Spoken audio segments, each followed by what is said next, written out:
நண்பர்கள் அனைவருக்கும் என்னுடைய அன்பான பணிவான வணக்கங்கள். என் பெயர் ஜான். நான் ஒரு குடிநோயாளி. எல்லாம் வல்ல இறைவனோட அருளாலையும் தோழமையில இணைந்து செயல்படுவதால் நான் பெற்றுக்கொள்ளக்கூடிய அனுபவம் தெம்பு நம்பிக்கையாலையும் இன்னைக்கு ஒரே ஒரு நாள் நான் குடிக்கல, தெளிவா மனநிறைவா அமைதியா வாழ என்னாலான எல்லா முயற்சிகளையும் செய்து கொண்டிருக்கின்றேன். பிராங்க்லின் குறிப்பிட்டது போல இந்த இரவு 9:30 to 10 ஆன்லைன் மீட்டிங்ல கோயம்புத்தூர் ஒருங்கிணைப்பு குழு மனசாட்சியின் தீர்மானத்தின் அடிப்படையில 24 மணித்துளிகள் ஒரு நாள் 24 hours a day அப்படின்ற புத்தகத்துல இருந்து ஒவ்வொரு பக்கமாக எடுத்து வாசிச்சு விளக்கம் பார்த்து கலந்தாய்வு செய்து கூட்டத்தை நடத்தி கொண்டிருக்கின்றோம். அதன் தொடர்ச்சியாக இன்றைக்கு நாம வந்தடைஞ்சிருக்கிற பக்கம் மே மாதம் 9ஆம் நாள். இந்த மே மாதம் 9ஆம் நாள் கொடுக்கப்பட்டிருக்கிற சிந்தனையை முதல்ல வாசிச்சு அதுக்கப்புறமா விளக்கம் பார்த்து கலந்தாய்வு செய்து கூட்டத்தை நிறைவு செய்வோம். மே 9 சிந்தனையை வாசிப்பதற்கு நண்பர் பிராங்க்லின் அவர்களை அன்போட பணியோட அழைக்கிறேன். Over to Franklin. 24 மணித்துளிகள் ஒரு நாள். நாள் சிந்தனை மே 9. தொழமையின் இன்றைய சிந்தனை. நாம் மது அருந்து கொண்டிருந்த நாட்களில் மிக குறைந்த அளவு சுய கட்டுப்பாடுடன் மட்டுமே வாழ்ந்து கொண்டிருந்தோம். நமது குடி நாட்களில் நாம் முழுமையான தன்னலத்துடன் மட்டுமே வாழ்ந்து கொண்டிருந்தோம். நமது தன்னலம் எப்போதாவது ஒரு முறை மட்டுமே நமக்கு நன்மை செய்ய வல்லதா இருந்தது. சுய ஒழுக்கத்தை பயன்படுத்தி தன்னலத்துடன் செயற்படுவதற்கு மறுப்பு கூறியது நமக்கு நல்லதா இருந்தது. நமக்கு நன்மை மது அருந்தும் செயலுக்கு மறுப்பு சொன்னது. அத்தகைய நன்மையான காரியங்களில் முதன்மையானதாக நமக்கு அமைந்தது. காலத்தின் ஓட்டத்தில் சுய ஒழுக்கத்தை பயிற்சி செய்ததன் விளைவாக நம் வாழ்வின் பல்வேறு அம்சங்களில் நம் மனதை உறுதியாக நிலை கொள்ள செய்தோம். இதன் விளைவாக நம் மனம் தான் தோன்றித்தனமாக ஆசைப்பட ஆரம்பிப்பது வெகுவாக குறைய ஆரம்பித்தது. அளவுக்கு அதிகமாக பகல் கனவு காண ஆரம்பித்தோம் எனில் இறையொருள் பேராற்றல் வகுத்து வைத்திருக்கும் நல்ல ஒழுங்கான வழிகாட்டுதலின் பாதையில் இருந்து நாம் விலகி சென்றுவிடக்கூடும். தேவையான அளவு சுய ஒழுக்கத்தை நான் பயிற்சி செய்கிறேனா? இன்றைக்கான தியானம். பொருளாதாரம் சம்பந்தப்பட்ட காரியங்களில் நாம் நமது சொந்த ஞானத்தையும் நம் சக மனிதர்களுடைய ஞானத்தையும் மட்டும்தான் சார்ந்து செயல்பட முடியும். ஆனால் ஆன்மீக காரியங்களில் அவ்வாறு மனித ஞானத்தை சார்ந்து வாழ்வது சாத்தியப்படாது. ஆன்மீக காரியங்களில் ஆண்டவரது நல்ல ஒழுங்கான வழிகாட்டுதலை சார்ந்து செயல்படுவது அவசியப்படுகிறது. ஆளுமைகளை கையாளுகையில் நமது சொந்த அறிவாற்றலை அளவுக்கு அதிகமாக சார்ந்து செயல்படுவது பெரும் தவறாக அமைந்துவிடக்கூடும். மனித உறவுகளை கையாளுகையில் இறையொருள் பேராற்றலின் நல்ல ஒழுங்கான வழிகாட்டுதலை நாட நாம் முயற்சி செய்தாக வேண்டும். நாம் இறையொருள் பேராற்றலின் நல்ல ஒழுங்கான வழிகாட்டுதலை பெற்று செயல்பட தயாராகும் வரை மனித ஆளுமைகளை கையாளுவதில் பெரிதாக எதையும் சாதிக்க முடியாது. மனித உறவுகளுக்கு இடையே உருவாக்க வல்ல சிக்கல்களுக்கு சரியான முறையில் தீர்வு காணும் ஆற்றலும் ஞானமும் தனி மனிதர்களாகிய நமக்கு கிடையவே கிடையாது. முக்கியமான தருணங்களில் நமக்கு உதவ இறையொருள் பேராற்றலின் நல்ல ஒழுங்கான வழிகாட்டுதலை சார்ந்து நாம் வாழ்ந்தாக வேண்டும். இன்றைக்கான பிரார்த்தனை. மனிதர்களுடன் எனக்கு இருக்கும் பிரச்சனைகளுக்கு தீர்வு காண இறையொருள் பேராற்றலின் நல்ல ஒழுங்கான வழிகாட்டுதலை சார்ந்திருக்க வேண்டும் என வேண்டுகிறேன். தனி மனிதருடன் இருக்கும் உறவு முறைகளில் இறையொருள் பேராற்றலின் நல்ல ஒழுங்கான வழிகாட்டுதலை பின்பற்றி செயல்பட முயற்சிக்க வேண்டும் எனவும் வேண்டுகிறேன். நன்றி. நன்றி நன்றி நன்றி நன்றி பிராங்க்லின். நன்றி பிராங்க்லின். நண்பர்கள் அனைவருக்கும் மீண்டும் ஒருமுறை என்னுடைய அன்பான பணிவான வணக்கங்களை தெரிவித்துக் கொள்றேன். என் பெயர் ஜான். நான் ஒரு குடிநோயாளி. எல்லாம் வல்ல இறைவனோட அருளாலையும் தோழமையில இணைந்து செயல்படுவதால் நான் பெற்றுக்கொள்ளக்கூடிய அனுபவம் தெம்பு நம்பிக்கையாலையும் இன்னைக்கு ஒரே ஒரு நாள் நான் குடிக்கல, தெளிவாக மன நிறைவாக அமைதியாக வாழ என்னாலான எல்லா முயற்சிகளையும் செய்து கொண்டிருக்கின்றேன். நேற்றைக்கு வழங்கப்பட்டிருக்கிற சிந்தனையில நன்றிக்கு வித்தாகும் நல்ல ஒழுக்கம், நன்றி அப்படின்ற நல்ல மனச, நன்றியுடைய ஒரு நல்ல மனச எனக்குள்ளார நான் வளர்த்து கொள்ளணும்னா அதற்கு விதையாக அமைவது நல்ல ஒழுக்கம் அப்படின்ற கருத்தை நாம நேற்று முந்தானத்து சிந்தனைகள்ல நம்ம பார்த்தோம். நல்ல ஒழுக்கம், ஒழுக்கம் அப்படின்னா என்ன? அதத்தான் நன்றிக்கு விதை அப்படின்னு சொல்றாங்க. நல்லது ஞாபகம் வச்சிருக்கு விதையே நல்ல ஒழுக்கம் தான் அப்படின்னு சொல்றாங்க. அப்படின்னா ஒழுக்கம்னா என்ன அப்படின்னு ஆழமா சிந்திச்சு பாக்குறேன். ஆங்கிலத்துல ஒழுக்கம் என்ற சொல்லுக்கு டிசிப்ளின் அப்படின்னு சொல்லுவாங்க. டிசிப்ளின், ஒழுக்கம் என்றால் டிசிப்ளின். என்னுடைய குருஜி அந்த டிசிப்ளின்ற வார்த்தைய ரெண்டாக உடைச்சி பிரிச்சு காட்டி அர்த்தம் சொல்லுவாரு. Disciple plus in equal to discipline அப்படின்னு சொல்லுவாரு. Disciple plus in equal to discipline அப்படின்னு சொல்லுவாரு. டிசைபிள் என்றால் ஒரு கருத்துக்கு சொன்னதுக்கு பணிந்து வாழக்கூடிய ஒரு மனிதன், ஒரு குருவின் கட்டளைக்கு அடங்கி செயல்படக்கூடிய சீடன் சிஷ்யன் அப்படின்னு பொருள். டிசைபிள்னா சீடன் சிஷ்யன்னு சொல்லுவாங்க. குருவின் கட்டளைக்கு அடங்கி பணிஞ்சு நடக்கக்கூடிய ஒரு மனுஷனை டிசைபிள்னு சொல்லுவாங்க. இன் என்றால் உள்ளுக்குள்ளார, உள்ளுக்குள்ளார. இன் என்றால் மனசாட்சியாக, கான்சியன்ஸாக, என்னுள் இருந்து என்னை இயக்கக்கூடிய, என்னை வழி நடத்தக்கூடிய நல்ல ஒழுங்கான வழிகாட்டுதலை குறிக்கும் செல்லுதான் இன்னுன்னு சொல்றாங்க. எந்த ஒரு மனிதன் தன்னுடைய ஆசைகளை மட்டுமே நிறைவேற்ற செயல்படாமல் மனசாட்சியின் மூலம் வெளிப்படுத்தப்படும் நல்ல ஒழுங்கான வழிகாட்டுதலுக்கு பணிந்து செயல்படுகின்றானோ அவனை டிசிப்ளின்டு பர்சன், நல்ல ஒழுக்கம் உள்ள மனிதன் அப்படின்னு நாம அழைக்கிறோம். அந்த நல்ல ஒழுக்கம் உள்ள மனிதனுக்கு தான் நன்றி உணர்வு இருக்கும், நன்றி உணர்வுடைய மனப்பான்மை இருக்கும் அப்படின்ற கருத்தை நாம புரிஞ்சுக்கிறோம். ஸோ டிசிப்ளின், ஒழுக்கம், ஒழுக்கம். ஆங்கிலத்துல இந்த செல்ஃப் அப்படின்ற வார்த்தை, ஸ்வயம் அப்படின்ற வார்த்தைக்கு ஆங்கிலத்துல செல்ஃப் அப்படின்னு சொல்லுவாங்க.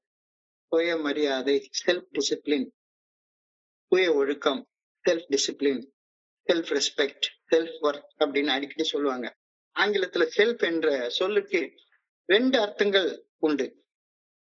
2 அர்த்தத்துல அந்த செல்ஃப் என்ற வார்த்தை பயன்படுத்தப்படுகின்றது.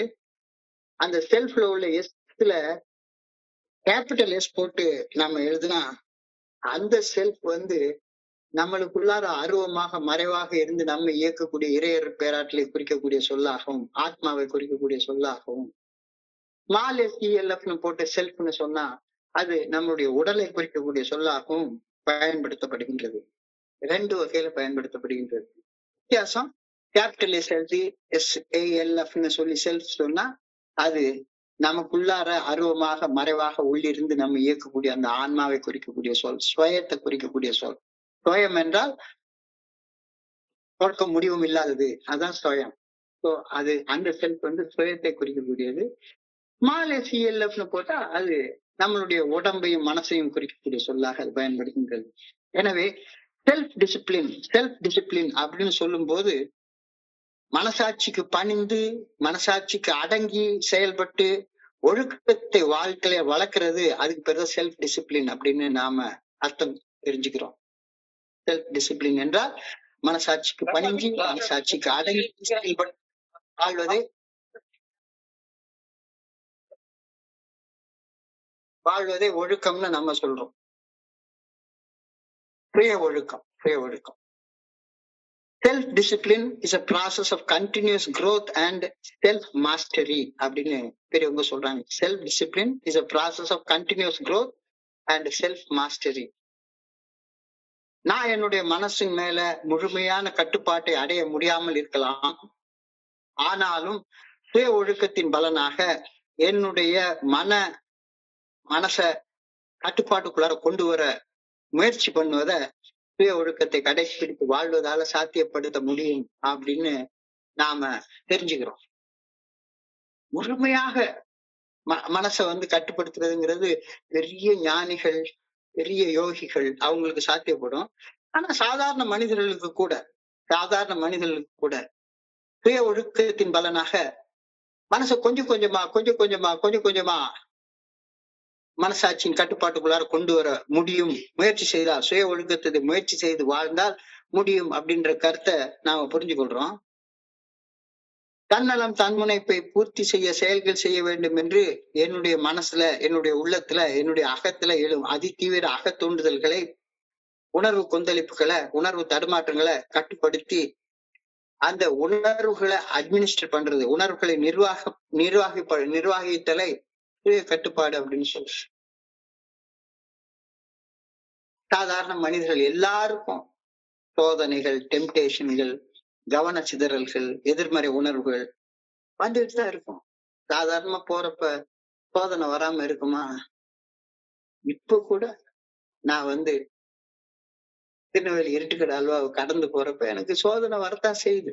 ஒரே ஒரு 100 கிராம் அல்வா மட்டும் வாங்கி சாப்பிட்டு போமா, அப்படின்னு எனக்கு சோதனை வரத்தான் செய்யுது. சோதனைகள், டெம்டேஷன்கள், கவன சிதறல்கள். கொஞ்ச நேரத்துக்கு என்னடா இது வாழ்க்கை, ஒரு மாசம் சாப்பிடவே இல்லை, இன்னைக்கு ஒரே ஒரு நாள் சாப்பிட்டுட்டா என்ன அப்படின்ற நெகட்டிவ் ஃபீலிங்ஸ். இந்த நெகட்டிவ் ஃபீலிங்ஸ் என்கிட்ட இருந்தாலும் கூட, சோதனைகள், டெம்டேஷன்கள், கவனச்சிதறல்கள், எதிர்மறை உணர்வுகள் ஆகியன எனக்குள்ளார இருந்த போதும் கூட, நீண்ட கால இலக்குகளில் கவனத்தை குவித்து செயல்படுவதை சுய கட்டுப்பாடு அப்படின்னு சொல்றோம். நீண்ட கால இலக்குகள், என்னுடைய நீண்ட கால இலக்கு என்ன?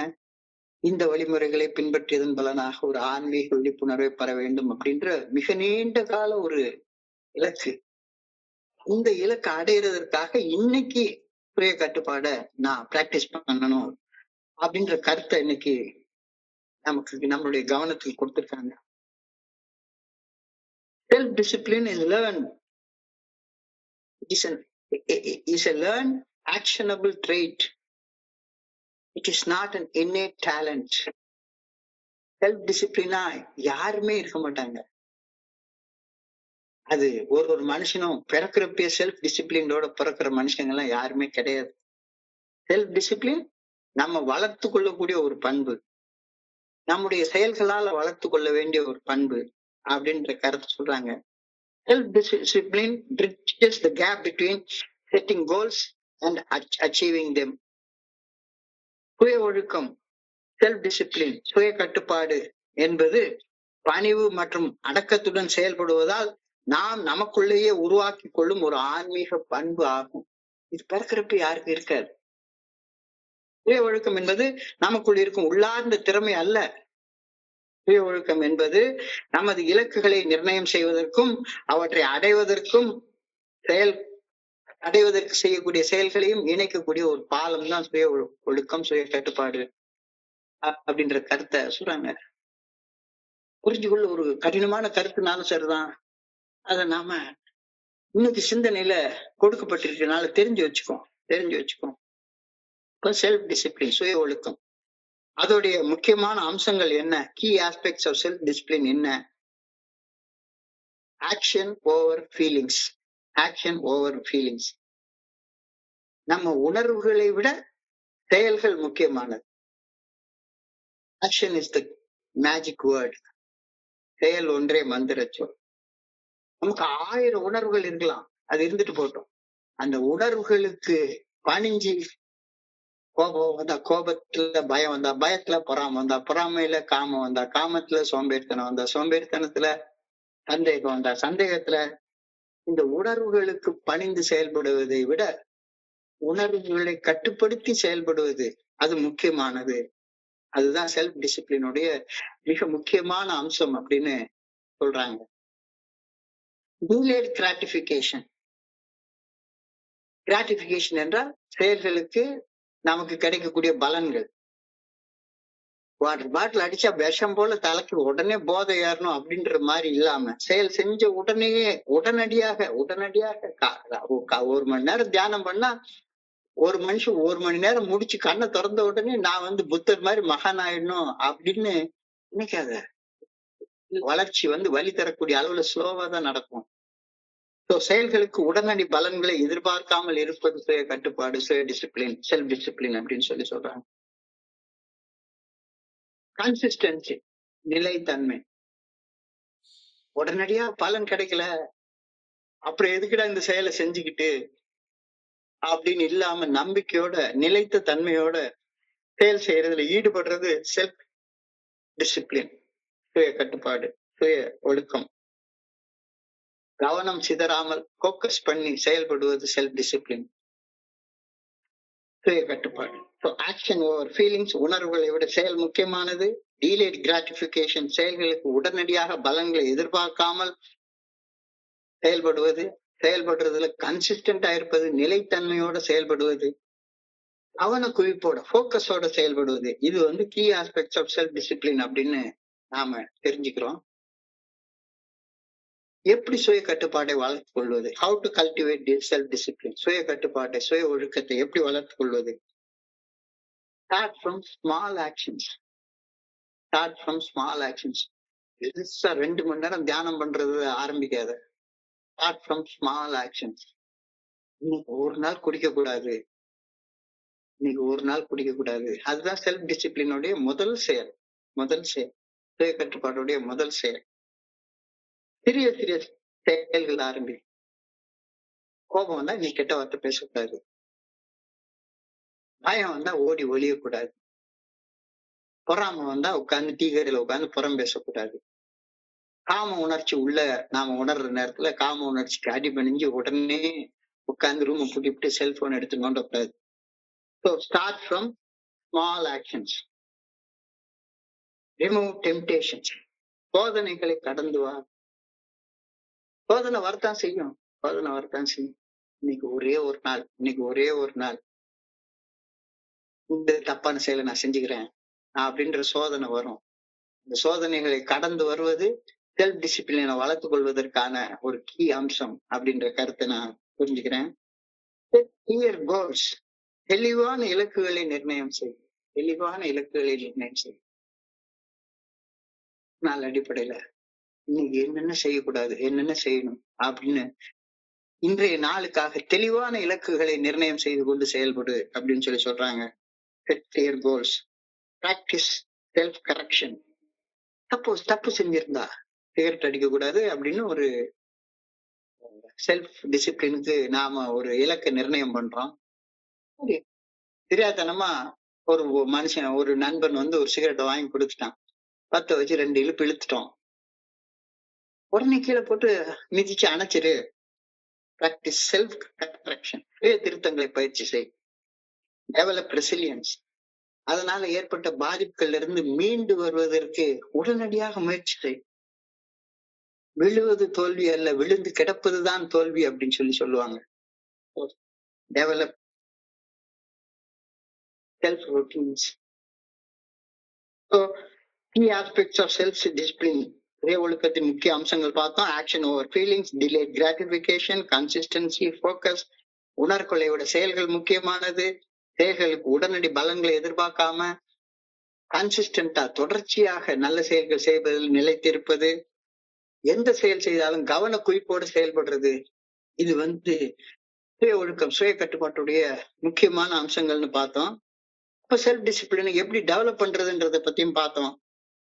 சின்ன சின்ன செயல்கள்ல இருந்து ஆரம்பிப்பு. பெரிய லெவலுக்கு சுய டிசிப்ளின வேண்டாம். சின்ன சின்ன செயல். இன்னைக்கு ஒரு நாள் குடிக்க கூடாது, இன்னைக்கு ஒரு நாள் கெட்ட வார்த்தை பேசக்கூடாது, இன்னைக்கு ஒரு நாள் தேவையில்லாத ஜங்க் ஃபுட் சாப்பிடக்கூடாது, இன்னைக்கு ஒரு நாள் சோம்பேறித்தனமா படுத்து தூங்கிட்டு இருக்க கூடாது. சின்ன சின்ன செயல்கள்ல இருந்து ஆரம்பி. தெளிவான இலக்குகளை நிர்ணயம் செய். Set clear goals. தெளிவான இலக்குகளை நிர்ணயம் செய். இன்னைக்கு ஒரு நாள் என்ன செய்யணும் அப்படின்னு தெளிவான இலக்குகளை நிர்ணயம் செய். சப்போஸ் அந்த இலக்குகள்ல கொஞ்சம் ஷார்ட் ஆயிட்டாலும் பரவாயில்ல, செல்ஃப் கரெக்ஷனை பிராக்டிஸ் பண்ண கற்றுக்கோ. செல்ஃப் டிசிப்ளின் அது வளர்க்கும். Develop routines. நல்ல காரியங்களை தொடர்ந்து செய்வதற்கு பழக்கப்படுத்திக்கோ. செல்ஃப் டிசிப்ளின் என்பது தொடர்ச்சியாக முயற்சி, பயிற்சி, சாதகம் செய்ய வேண்டிய ஒன்று ஆகும். அது பிறக்கும் போதே நம்ம கூட பிறக்கிற குணம் கிடையாது. அது நாம வளர்த்து கொள்ளக்கூடிய ஒரு குணம். இதைத்தான் இன்னைக்கு சிந்தனையுடைய முதல் வரியாக சொல்லியிருக்கிறாங்க. We alcoholics used so little self-control when we were drinking. We were absolutely selfish. இது எல்லார் வாழ்க்கையில ஒரு உண்மையான ஒரு விஷயம் தானே. மது அருந்தி கொண்டிருந்த குடிநோயாளியாக நான் வாழ்ந்து கொண்டிருந்த போது சுய கட்டுப்பாடுனா என்னன்னு எனக்கு தெரியாது. என் மனசு என்ன செய்ய சொல்லுதோ அதை செய்வேன். மனசாட்சினா என்னன்னு எனக்கு தெரியாது. கான்சியஸ்னஸ்னா என்னன்னு எனக்கு தெரியாது. சுய கட்டுப்பாடுனா என்னன்னு எனக்கு தெரியாது. என் மனசு என்ன செய்ய சொல்லுதோ அதை செய்வேன். மனசு சொல்றத மனசாட்சி தப்புன்னு சொன்னாலும் மனசு சொல்றபடிதான் கேட்பேன். மனசு சொல்றத மனசாட்சி தப்புன்னு சொல்லும். டேய் வேண்டாண்டா, இந்த செயலை செய்யாதடா, தப்புடா அப்படின்னு சொல்லும். மனசாட்சி சொன்னாலும் சரிதான். மனசாட்சி சொல்றத கேட்கவே மாட்டேன். மனசு சொல்றதுதான் கேட்பேன். குடிக்கும் காலத்துல என் தன்னலமும் தன்முனைப்பு உச்சத்துல இருந்து தாண்டவம் ஆடிக்கொண்டிருந்தது. என்னை ஆட்டி படைத்து கொண்டிருந்தது. என்ன செஞ்சாலும் சரிதான், என்ன செஞ்சாலும் சரிதான். என்ன பத்தி மட்டுமே தான் யோசிச்சுட்டே இருப்பேன். என்னை பத்தி மட்டும்தான் யோசிச்சுட்டே இருப்பேன். அது என்னுடைய தன்னலமும் தன்மனிப்பும் தாண்டவமாடி என்னை ஆட்டி படைத்துக் கொண்டிருந்தது. நான் முழுமையான தன்னலத்தோடும் தன்முனைப்போடும் மட்டுமே என்னுடைய குடி நாட்கள்ல வாழ்ந்து கொண்டிருந்தேன். இது மறுக்க முடியாத உண்மை. மறுக்க முடியாத உண்மை. எப்பயாச்சும் நோய்வாய்ப்பட்டு ஹாஸ்பிட்டல்ல இருக்கிறப்ப மிகப்பெரிய இழப்புகளை சந்திக்கிற நேரத்துல உடனே எடுத்து ஏதாவது ஒரு மாலையை தூக்கி கழுத்துல மாட்டிக்கிறது. ஒரு விரதம் இருக்கிறேன்னு டிக்ளேர் பண்ணிட வேண்டியது. ஏதோ கொஞ்சம் மனசை கட்டுப்படுத்தி விட்டு 48 நாள் மாலையை போட்டு ஒரு செயலை செய்யலைன்னு உடனே நான் சுய கட்டுப்பாட்டை வளர்த்துட்டேன். செல்ஃப் டிசிப்ளினை வளர்த்துட்டேன். அவ்வளவுதான். செல்ஃப் டிசிப்ளின் நான் வந்துட்டேன். I have become a disciplined person அப்படின்னு எனக்கு நானே சொல்லிப்பேன். எனக்கு நானே சொல்லிப்பேன்.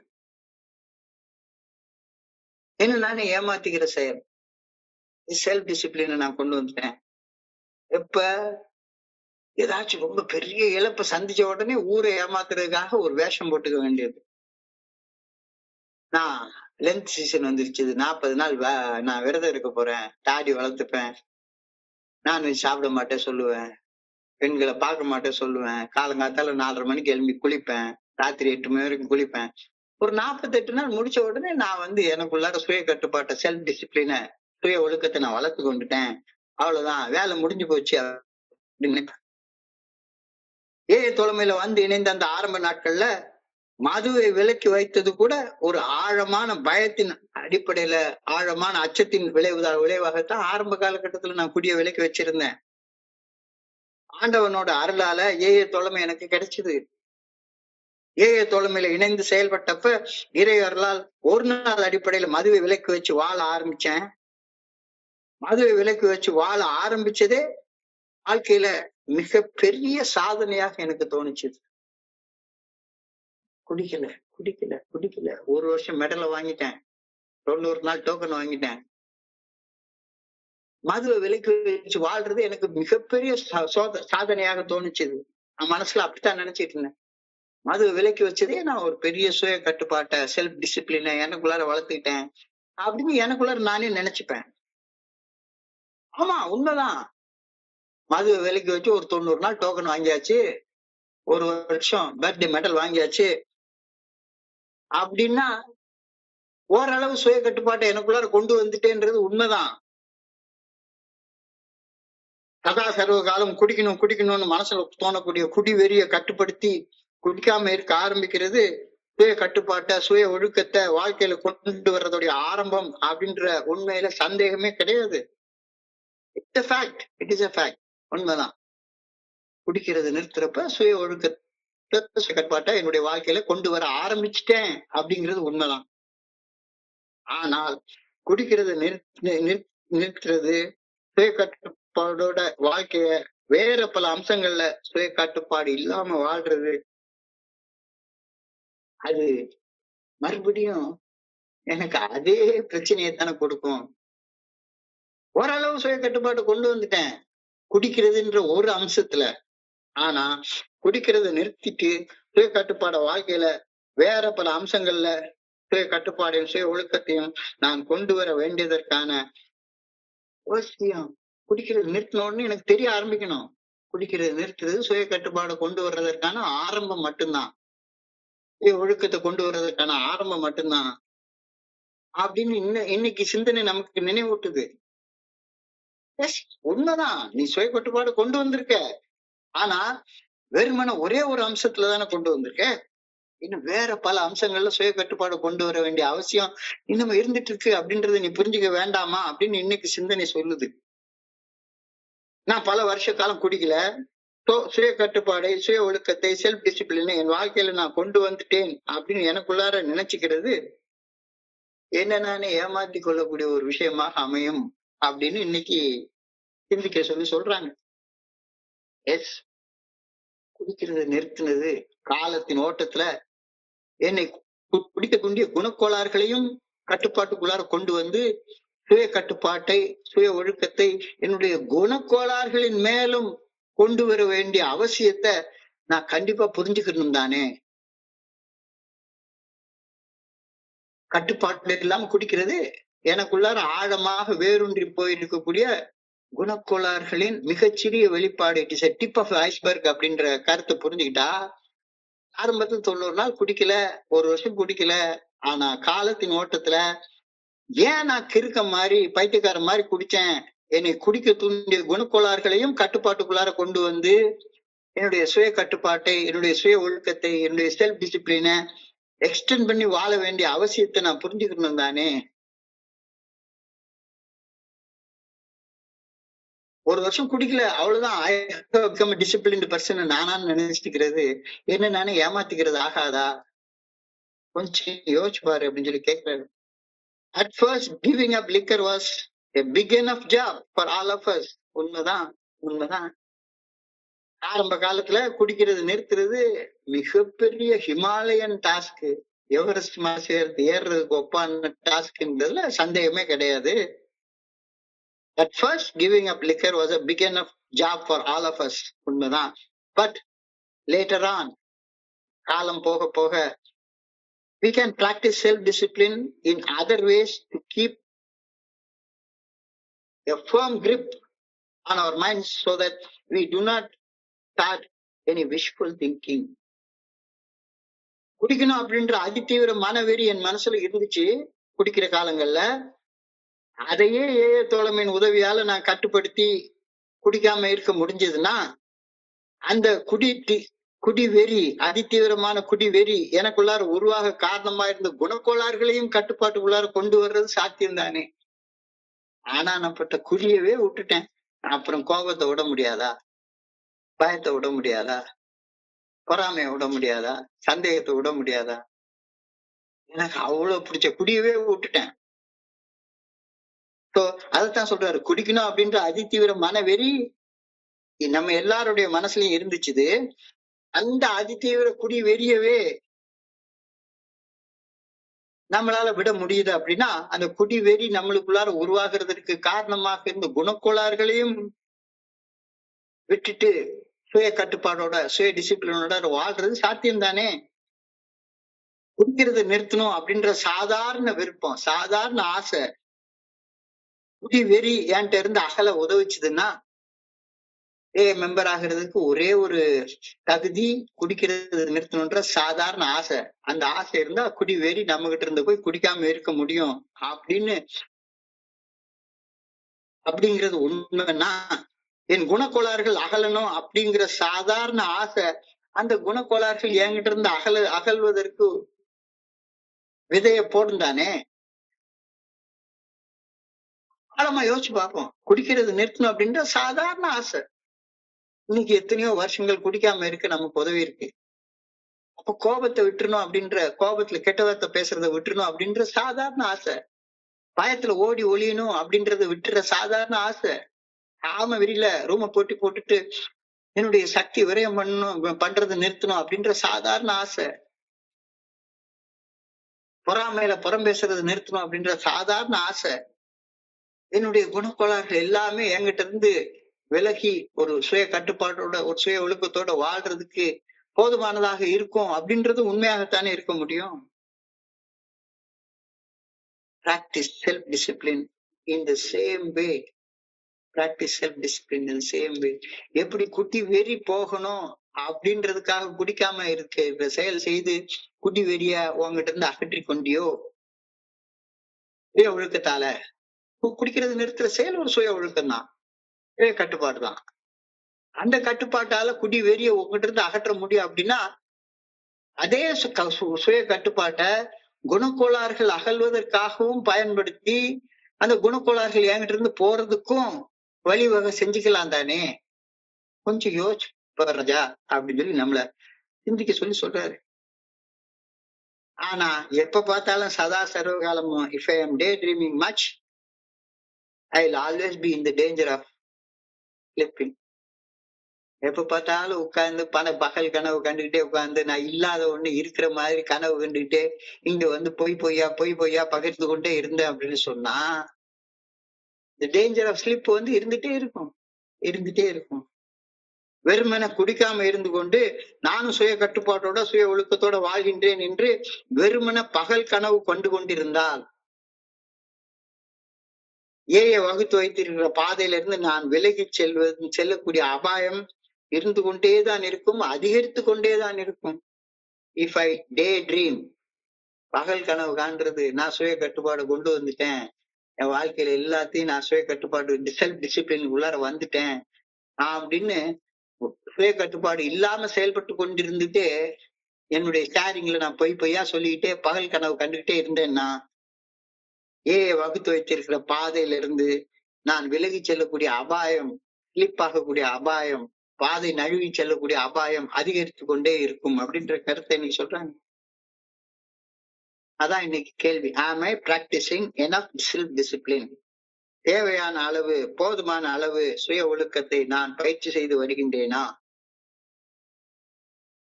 இல்லைன்னா உண்மையா பதில் சொல்லு, உண்மையா பதில் சொல்லு. இல்லைன்னா தியானத்துக்கு கடந்து போ, தியானத்துக்கு கடந்து.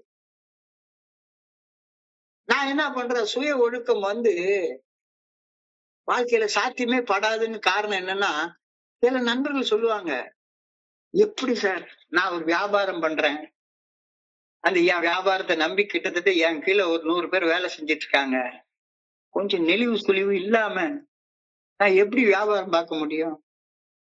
பெரிய சுய கட்டுப்பாடை நான் வளர்த்து கொண்டேன்னா எப்படிங்க வியாபாரத்தை பார்க்க முடியும் அப்படின்ற சந்தேகம் எல்லாருக்குள்ளாரையும் வர்றது. அதான் இன்னைக்கு சொல்றாரு, பொருளாதாரம் சம்பந்தப்பட்ட காரியங்களில் முடிவு எடுத்து செயல்பட நீ கடவுளுடைய நல்ல ஒழுங்கான வழிகாட்டுதல போய் தேடாத.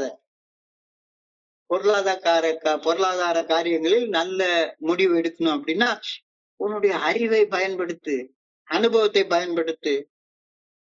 உன் அறிவு, உன் சக மனிதர்களுடைய அறிவு, உன்னுடைய சக மனிதர்களுடைய அனுபவம், அதை பயன்படுத்து. பொருளாதாரம் வேற. விஞ்ஞான ஆராய்ச்சியில மனித அறிவு கொண்டுதான் ஆராய்ச்சி செய்ய முடியும். மனித அறிவு கொண்டு ஆராய்ச்சி செய்ததுனாலதான் இப்ப நாம நான் இங்க இருந்து பேசிட்டே இருக்கேன், எவ்வளவு பேர் கேட்டுக்கிட்டே இருக்கீங்க. எவ்வளவு சயின்டிபிக் அட்வான்ஸ்மெண்ட்ஸ் நடந்திருக்கு. விஞ்ஞான ஆராய்ச்சியில் மனித அறிவு கொண்டு ஆராய்ச்சி செய்தால் மட்டும்தான் முன்னேற்றம் காண முடியும்.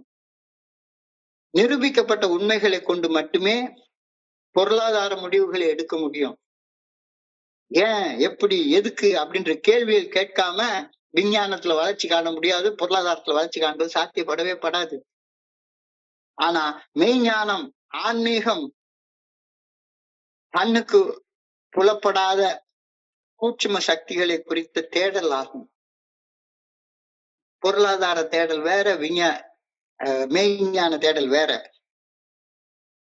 உண்மையை தேடுவது மெய்ஞானம், ஆன்மீகம். அது சர்ச், தேடுவது. ஆனா சொல்லப்பட்ட ஒரு உண்மைய ஆராய்ஞ்சு பார்க்கிறது விஞ்ஞானம், ரிசர்ச். ஒருத்தன் உண்மைன்னு சொல்றத ஆராய்ஞ்சு பார்த்து அதை பொய்ன்னு நிரூபிக்கிறத விஞ்ஞானம். நீங்க நல்லா பாருங்களேன், நியூட்டன் ஒரு லா ஆஃப் பிசிக்ஸ் சொல்றாரு, ஃபாதர் ஆஃப் பிசிக்ஸ்னு சொல்றாரு. ஆனா நியூட்டனுடைய விதிகளை எல்லாமே ஆராய்ஞ்சு அதுல ஒரு சின்ன சின்ன தப்புகளை கண்டுபிடிச்சு அந்த விதிகளை மேம்படுத்தியதுனால மட்டும்தான் இன்னைக்கு இவ்வளவு பெரிய விமானங்கள் முதற்கொண்டு கண்டுபிடிக்க முடிஞ்சது. வெறுமனே நியூட்டனுடைய சாதாரண விதியை வச்சு கண்டுபிடிக்கல. உண்மையை தேடுவது மெய்ஞானம், ஆன்மீகம், தேடுதல். ஆனா ஏற்கனவே ஒருத்தன் கண்டுபிடிச்ச உண்மைய ஆராய்ந்து பார்ப்பது விஞ்ஞானம், ரிசர்ச். ஏற்கனவே உண்மைன்னு கண்டுபிடிச்சிட்டான். ஐன்ஸ்டீன் சொன்ன தியரி ஆஃப் ரிலேட்டிவிட்டியை ரிசர்ச் பண்ணி தான் இன்னைக்கு நம்ம இவ்வளவு எலக்ட்ரானிக் டெவலப்மெண்ட்ஸ் கொண்டு வந்திருக்கோம். In material things I rely on research. பொருளாதாரத்துல ஆராய்ச்சி தான் நமக்கு உதவும். ஆனா ஆன்மீகத்துல in spiritual things I must rely on search. நான் எனக்குள்ளார தேடணும். யாரோ சொல்ற உண்மையை உட்கார்ந்து ரிசர்ச் பண்ணி பார்த்துட்டு உட்கார்ந்துட்டு இருக்க கூடாது. இது ரெண்டையும் போட்டு குழப்பிக்கிறது தான் பிரச்சனை. இன்னைக்கு ஒரு நண்பர் என்கிட்ட கேட்டார், சார் நீங்க நம்பிக்கை 2வது படி 3வது படி எல்லாம் சொல்றீங்க, இதை என்னுடைய பொருளாதார நடவடிக்கைகள்ல நான் பொருத்தி பாக்குறப்ப வாழவே முடியாதுன்னு தோணுது சார் அப்படின்னாரு. அதுதான் இன்னைக்கு அழகா சொல்றாங்க. விஞ்ஞானம் வேற, மெய்ஞானம் வேற. விஞ்ஞானம் ஏற்கனவே ஒருத்தன் சொன்ன உண்மைய நீ ரிசர்ச் பண்றதுல இருக்க ஆராய்ச்சி வேற, ரிசர்ச். என்பது தேடுவது, மெய்ஞானம் என்பது உனக்குள்ளார தேடுறது. என்னுடைய உடல் என்பது ஒரு பொருள். உடல்ல ஆயிரம் வகைகள்ல ஆராய்ச்சி செய்து ஒரு உடலியல் கூறுகளை எல்லாம் ஆராய்ச்சி பண்ணி பார்த்து இது நோய் இது மருந்து அப்படின்னு ஏகப்பட்ட ஆராய்ச்சிகள் செய்யறாங்க. ஒவ்வொரு நாள் விஞ்ஞானம் பயங்கரமா வளர்ந்துட்டு இருக்குது. ஒரு காலத்துல பிரசவத்துல செத்து போனவங்க 50% இருந்துட்டு இருந்தாங்க. பிரசவன்றது மறுபிறப்புன்றாங்க. ஒரு காலத்துல பைபாஸ் சர்ஜரி பண்ணுனா கிட்டத்தட்ட 10% தான் ரெக்கவரி ரேட் இருந்துன்னு சொன்னாங்க. இன்னைக்கு அப்போலோ ஆஸ்பத்திரிக்கு அழகா அனுப்பிச்சிட்டு நம்ம பாட்டுக்கு சிரிச்சுட்டு கேண்டீன்ல உட்காந்து பாதாம் கீ சாப்பிட்டுட்டு உட்காந்துருக்கோமே, 100% சக்சஸ் ரேட்டு கொண்டு வந்துட்டோமே. இதெல்லாம் ஆராய்ச்சியுடைய விளைவு. உடல் என்பது ஒரு பொருள். உடலை 1000 வகையில் ஆராய்ச்சி செய்யலாம். இது இந்த நோய், இந்த நோய்க்கு காரணம் இது, இந்த நோய்க்கு மருந்து இது அப்படின்னு ஆராய்ச்சி செய்வது விஞ்ஞானம். ஆனால் உயிர் என்ற ஆன்மா இல்லாமல் உடல் என்ற பொருள் செத்து போயிடும். உயிர் ஆன்மா என்பது உடலை போன்ற ஒரு பொருள் அல்ல. உயிர் ஒன்று இல்லாமல் உடல் இங்கு நிலையாது. உயிர் என்ன பொருள் என்று அலை பாய்ந்து தெரியாது. ஆராய்ச்சி செஞ்சு அலைஞ்சிட்டு இருக்காத. வாழ்க்கையின் வேர்களோ மிக ரகசியமானது. ரகசியம் காண்பதே இங்கு அவசியமானது. உனக்குள்ளார தேடு. ஆன்மீகத்துல உனக்குள்ளார தேடு. தேடல் உள்ள உயிர்களுக்கே வாழ்வில் பசி இருக்கும். தேடல் என்பது உள்ளவரை வாழ்வில் ருசி இருக்கும். தேடுறது நின்னு போச்சுன்னா அவ்வளவுதான், மெக்கானிக்கலா மாறி போயிடுவேன். பொருளாதாரத்து பின்னாலேயே ஓடிக்கிட்டே ஆராய்ச்சி பண்ணிட்டே உட்கார்ந்து இருந்தா நீ வந்து கோடியா பணம் சேர்த்துக்கலாம்.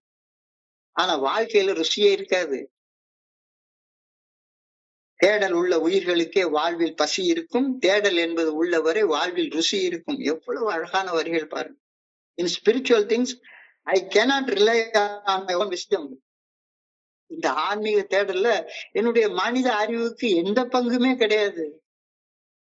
இன் spiritual things I cannot rely on my own wisdom as on the guidance of the good orderly direction of my creator. எனவே மனித ஆளுமைகளை எனது சொந்த அறிவால் ஆராய்ச்சி செய்து பார்த்தால் குழப்பம்தான் மிஞ்சும். இவன் ஏன் இப்படி குடிக்கிறான், இவன் ஏன் கிறுக்கு மாதிரி நடந்துக்கிறான், நான் எவ்வளவு தெளிவா நடந்துக்கிறேன் அப்படின்னு மனித ஆளுமைகளை நான் ஆராய்ச்சி செய்து பார்த்து கொண்டிருந்தால் எனக்கு குழப்பம்தான் மிஞ்சும். இதான் என்னுடைய பெரிய பிரச்சனை.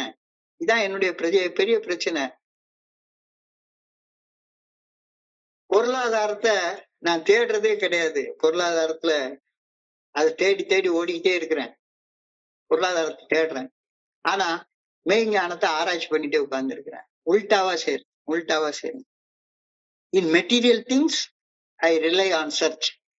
தேடுறதுல இருக்கு. In spiritual things I rely on research. அப்படியே உல்டாவா பைத்தியக்கார மாதிரி பண்ணிட்டே உட்கார்ந்து இருக்கிறேன். மனிதர்களை ரிசர்ச் பண்ணிட்டே உட்கார்ந்து இருக்கிறேன். இவன் ஏன் இப்படி இருக்கான், அவன் ஏன் இப்படி இருக்கான் அப்படின்னு ஆராய்ச்சி செய்து பார்த்தால் குழப்பம் தான் எனக்கு மிஞ்சும். இதுதான் என்னுடைய பெரிய பிரச்சனை. மனித ஆளுமைகளை, பெர்சனாலிட்டிகளை நான் அளவுக்கு அதிகமாக ஆராய்ச்சி செய்து பார்ப்பதாலேயே என்னுடைய சுய கட்டுப்பாட்டையும் சுய ஒழுக்கத்தையும் இழக்கின்றேன். அவன் அப்படி இருக்கான், நானும் இப்படிதான் இருப்பேன். மனித ஆளுமைகளை ஆராய்ச்சி செய்து எவ்வளவு பெரிய ஆளு, இவன் இவ்வளவு பெரிய பணக்காரனா எப்படி ஆனா, நானும் பெரிய பணக்காரன் ஆகணும்னு அவனை மாதிரி செல்ஃப் டிசிப்ளின் இல்லாம இருந்தா தான் முடியும் அப்படின்னு நானே எனக்குள்ளார ஒரு முடிவுக்கு வந்துக்கிறேன். I deal with personalities too much on my own. It is very much a big mistake. மனித ஆளுமைகளை கையாள்வதற்கு என்னுடைய சொந்த அறிவை சார்ந்து இருப்பதற்கு பதிலாக இறையருள் பேராற்றலின் நல்ல ஒழுங்கான வழிகாட்டுதலை சார்ந்து செயல்பட முயற்சிப்பது எனக்கு மிகுந்த நன்மையை கொடுக்கும். கொஞ்சம் ஆழமா யோசிச்சு பாருங்களேன்.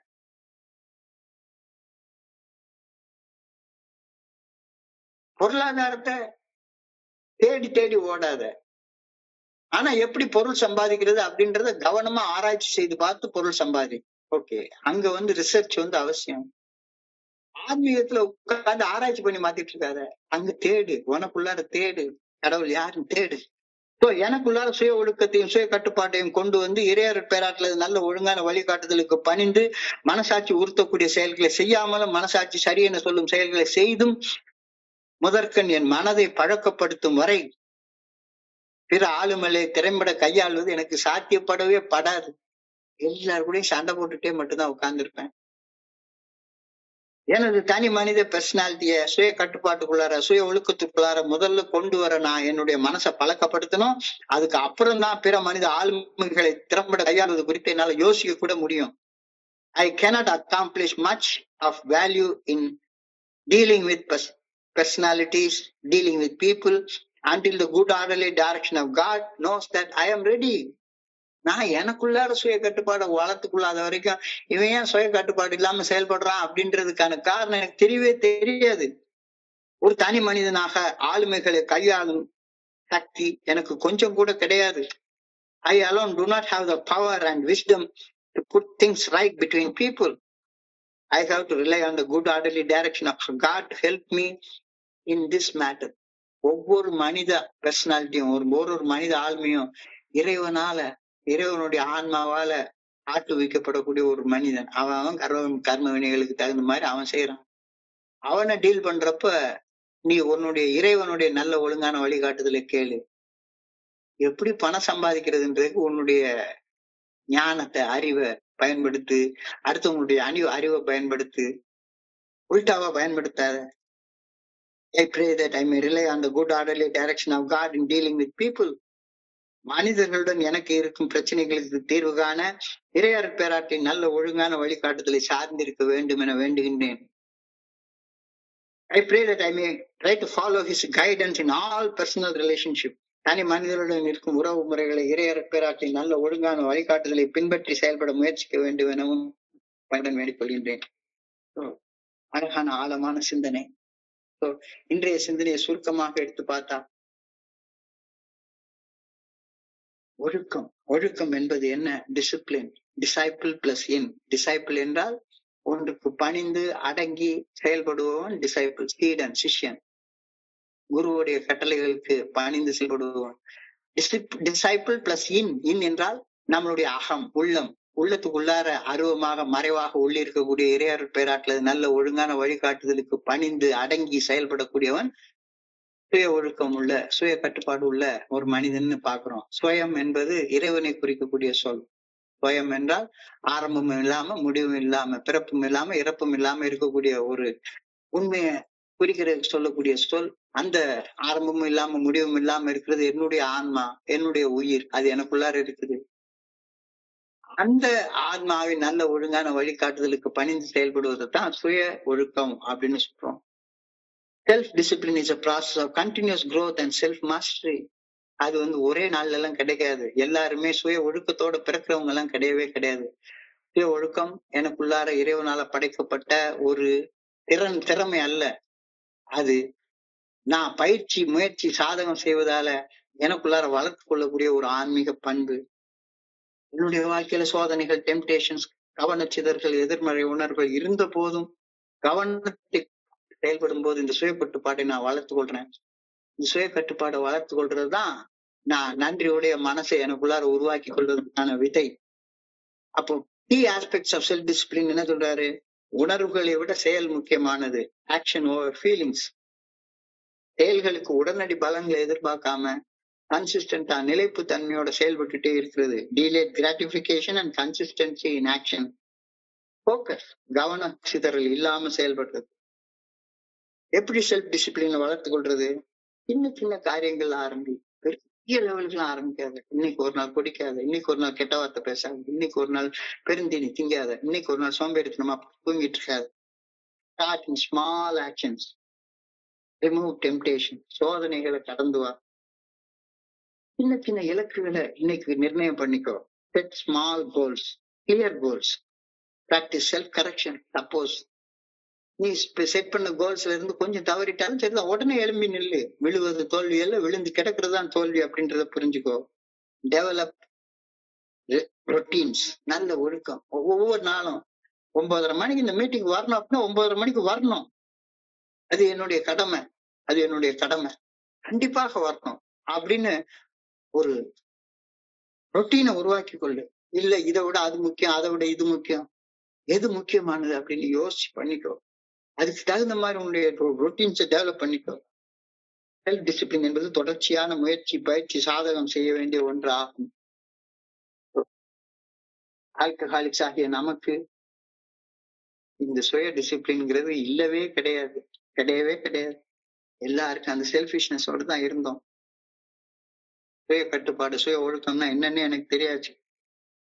ஆனா எப்பயாச்சும் ஒரு நாளைக்கு நம்ம ரொம்ப மோசமான அடிமட்ட நிலையை தொடுற நேரத்துல ஒரு நோய்வாய்ப்பட்டுருவோம், ஏதாச்சும் ஆக்சிடென்ட் ஆயிரும். உடனே பெரிய தீர்மானம் எடுத்துருவோம். மேல மாலை போட்டுட்டு கடவுளுக்கு பணிஞ்சு நடந்துருவேன் அப்படின்னு. கொஞ்ச காலம் ஆன உடனே நான் சுய கட்டுப்பாடு அடைஞ்சிட்டேன். இனிமே மெடல் வாங்கிட்டேன். இனிமே எனக்கு குடிக்கிற தகுதி வந்துருச்சுது அப்படின்னு எனக்குள்ளார நானே நினைச்சுப்பேன். ஆமா, கொஞ்ச நாள் விரதம் இருந்து 48 நாள் சுய கட்டுப்பாட்டை வளர்த்து கொண்டது என்னமோ உண்மைதான். அதை மறுக்க முடியாது. ஆனா ஆனா அந்த சுய கட்டுப்பாடை வளர்த்து கொண்டது, குடிக்கிறது நிறுத்தின செயல்ல சுய கட்டுப்பாடை வளர்த்து கொண்டது, குணக்கோளாறுகளை அகற்றுறதுலயும் அது எக்ஸ்டெண்ட் ஆகணும் அப்படின்ற கருத்து உனக்கு தேவை இல்லையா?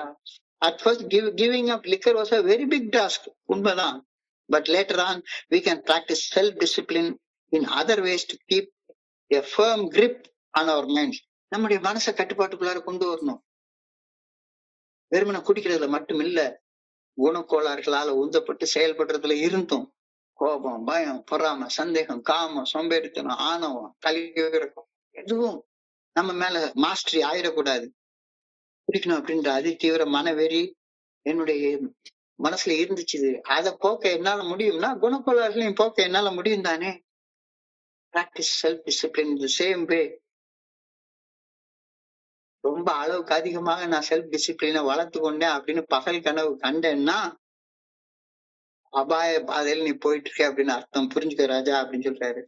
ஆமே discipline self practice self discipline கட்டுப்பாட்டை என்னுடைய வாழ்க்கையில நான் வாழ்றேன்னா, வளர்த்து கொண்டிருக்கிறேனா இல்லைன்னா, அழகா சொல்றாரு. ஏன் செல்ஃப் டிசிப்ளினால எனக்கு ஒரு பயம் வந்தது. பொருளாதாரத்தையும் ஆன்மீகத்தை என்னால பிரிச்சு பார்க்க தெரியல. சர்ச்சுக்கும் ரிசர்ச்சுக்கு இடையில உள்ள வித்தியாசம் எனக்கு தெரியல.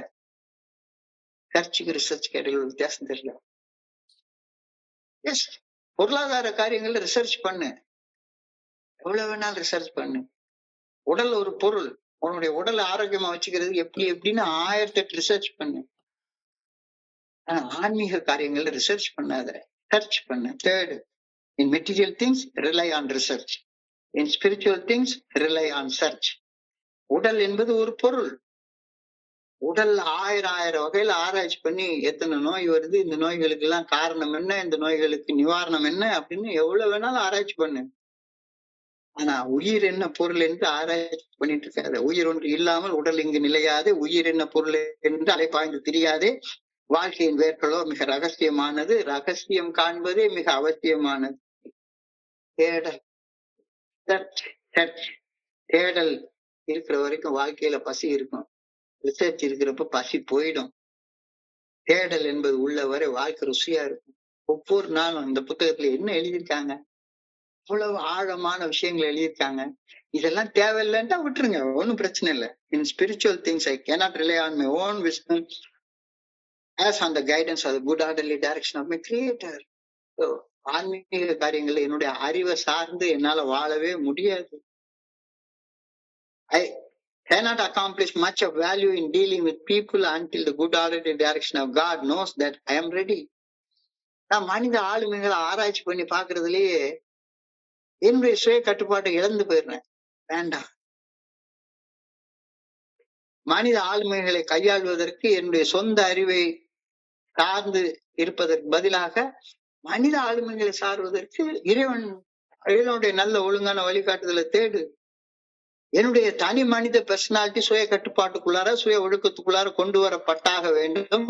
கொண்டு வரப்பட்ட பின்னர் தான் பிற மனித ஆளுமைகளை பத்தி நான் யோசிக்க கூட முடியும். ஒரு தனி மனிதனாக ஆளுமைகளை கையாளும் சக்தி எனக்கு கொஞ்சம் கூட கிடையாது. அந்த சக்தி கடவுள்கிட்ட இருந்தா எனக்கு வரணும். அதை கடவுள்கிட்ட கேளு. I pray that I may rely on the good orderly direction of God in dealing with people. மனிதர்களுடன் எனக்கு இருக்கும் பிரச்சனைகளுக்கு தீர்வு காண இறையர் பேராற்றலின் நல்ல ஒழுங்கான வழிகாட்டுதலை சார்ந்திருக்க வேண்டும் என வேண்டுகின்றேன்.